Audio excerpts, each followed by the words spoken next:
చాలాసార్లు ప్రస్తావించాం. విద్యుత్ శాఖ అంతా కూడా కొంతమంది వ్యక్తుల చేతుల్లో ఉండిపోయింది. జగన్ అది సరిగ్గా చెక్ చేసుకోండి, లేకపోతే మీరు దెబ్బతింటారు అన్నటువంటి పాయింట్ని.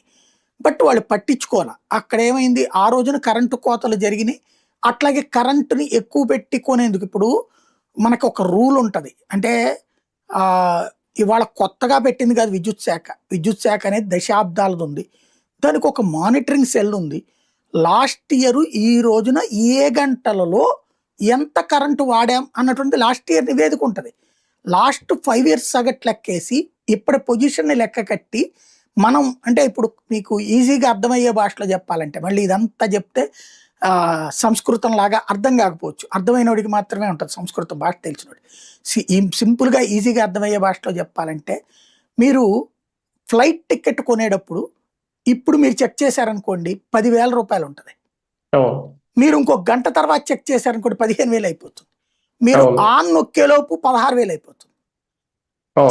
దీన్ని ఏమంటారు అంటే డిమాండ్ని బట్టి మన దగ్గర వసూలు చేసేటటువంటి లెక్క అనమాట. వాళ్ళకి రిస్ట్రిక్షన్ పెట్టలా, ఈ 2,000 రూపాయల కొను, 3,000 రూపాయలు కొను అనేటటువంటిది పెట్టలా. కాబట్టి ఇంతకే అమ్మాలి అని పెట్టకపోయేటప్పటికి వాడు ఇష్టం వచ్చినట్టు వసూలు చేసేస్తాడు. ఇప్పుడు ఇక్కడ ఏమవుతుందంటే, అంటే అదే కనుక మీరు ఒక నెల రోజుల తర్వాత అది బుక్ చేసుకున్నారు అనుకోండి, ఇప్పుడే నెల రోజుల తర్వాత 5,000 రూపాయలు పడుతుంది ఈ రోజున మనం టికెట్ వెళ్ళడానికి.